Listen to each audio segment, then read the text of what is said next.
പിന്നീട് ആദ്യം ചോദിച്ച വേറൊരു ചേട്ടൻ, അദ്ദേഹം കോൺഗ്രസ് ആയിരുന്നു. അദ്ദേഹം ചോദിച്ചത് BJP ഇലക്ട്രൽ ബോണ്ട് വഴി 6000 കോടി രൂപ കിട്ടിയിട്ടുണ്ട്, ഇത് ജനങ്ങൾക്ക് കൊടുക്കുമോ എന്നാണ്.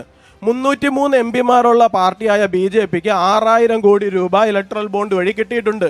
40 MPമാരെ തികച്ചെടുക്കാനുള്ള 1400 കോടി രൂപ 40 MPമാര് 44 MPമാര് മാത്രമുള്ള കോൺഗ്രസിന് കിട്ടിയിട്ടുണ്ട്. കോൺഗ്രസ്സുകാരനായ ചേട്ടൻ പറയണം അത് രാജ്യത്തിന് വിറ്റ പണമാണോ അല്ലെങ്കിൽ മറ്റെന്തെങ്കിലും പണമാണോ, അത് ജനങ്ങൾക്ക് കൊടുക്കുമെന്നുള്ള കാര്യം കൂടി നിങ്ങൾ പറയണം. ഇന്ത്യയിലെ എല്ലാ രാഷ്ട്രീയ പാർട്ടികളും ഈ പറയുന്ന പോലെ സംഭാവന സ്വീകരിക്കുന്നത് നിർത്തുകയാണെന്നുണ്ടെങ്കിൽ BJP നിർത്തും. സ്വീകരിച്ചിട്ടില്ല.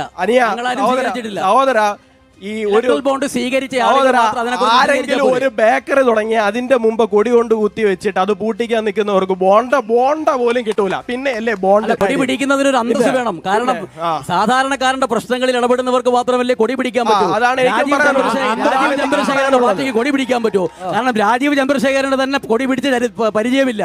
അദ്ദേഹത്തിന്റെ ജീവിതത്തിൽ അദ്ദേഹം ഇന്ന് വരെ കൊടി പിടിച്ചിട്ടുമില്ല. ഒരു വിഭാഗം ജനങ്ങളുടെയും പ്രശ്നത്തിന് വേണ്ടി സമരം ചെയ്തിട്ടുമില്ല. അപ്പൊ അതുകൊണ്ട് കൊടി പിടിക്കുന്നത് ഒരു പുച്ഛമായി കാണുന്നത് രാജീവ് ചന്ദ്രശേഖരന്റെ അനുയായികൾക്ക് ഭൂഷണമായിരിക്കും. പക്ഷേ കേരളത്തിലെ സാധാരണക്കാരനത് ഭൂഷണമായിരിക്കും. ശരിയാണ്, കൊടി പിടിച്ച് നിങ്ങൾ കമ്പ്യൂട്ടർ സ്ഥാപനങ്ങളും ഒക്കെ തല്ലിപ്പൊളിക്കാൻ നടന്ന കാലത്ത് അദ്ദേഹം പെന്റിയൻ ചിപ്പ് ഡിസൈൻ ചെയ്തുകൊണ്ടിരുന്ന മനുഷ്യനാണ്. അതുകൊണ്ട് അദ്ദേഹത്തിന് നിങ്ങളെ പോലെ കൊടി പിടിച്ച് നാട്ടുകാരുടെ കഞ്ഞിയൂടി മുട്ടിക്കാൻ ഞങ്ങൾ അങ്ങ് സഹിച്ചു.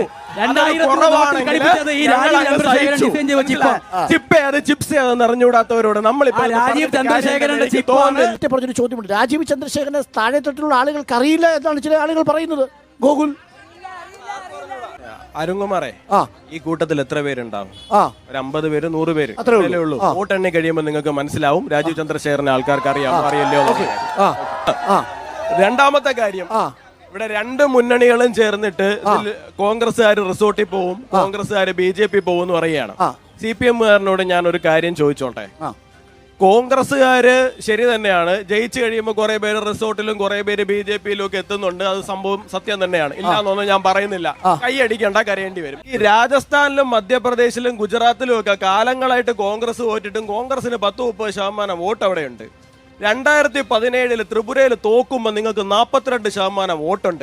ഇപ്പൊ 17% വോട്ട് മാത്രമാണുള്ളത്. പാർട്ടി മൊത്തമായിട്ട് ഒലിച്ച് BJP പോയി. അതാണ് ഒരു തെരഞ്ഞെടുപ്പ് തോറ്റപ്പോ CPM-ന്റെ അവസ്ഥ. തീർന്നില്ല അവിടെ നിൽക്കും മാഷ, ഞാൻ സംസാരിക്കും. വെസ്റ്റ് ബംഗാളില് 35 കൊല്ലം ഭരിച്ച പാർട്ടിയാണ്. ഇപ്പോ കേരളത്തില് BJP-യുടെ വോട്ട് ശതമാനം 15ആണ്. വെസ്റ്റ് ബംഗാളിലെ CPM-ന്റെ വോട്ട് ശതമാനം 7ആണ്. മൊത്തമായിട്ട് ഒലിച്ച് BJP-യിലോട്ട് പോയി. ഒരു തെരഞ്ഞെടുപ്പ് തോറ്റു കഴിഞ്ഞാൽ പാർട്ടിയും പാർട്ടി ഓഫീസും പാർട്ടിയുടെ വോട്ടർമാരും ഉൾപ്പെടെ ഒലിച്ചു പോകുന്ന ഒരു പ്രസ്ഥാനം ഇന്ത്യയിൽ ഉണ്ടെങ്കിൽ അത് CPM മാത്രമേ ഉള്ളൂ. കോൺഗ്രസിന്റെ വക്താവല്ല, ഞാൻ ചോദിച്ചത് CPM-നോട് ചോദിച്ച ചോദ്യമാണ്. നിങ്ങളുടെ 42% വോട്ട്, നിങ്ങളുടെ 42% വോട്ട് 17% ആയത് എങ്ങനെ എന്നാണ് ഞാൻ നിങ്ങളോട് ചോദിച്ചത്. ചേട്ടൻ പോയോ? പോട്ടെ. കിട്ടിയ മുതലും പലിശ ചേർത്ത് കിട്ടി. ആരും കണ്ടില്ല. വാ.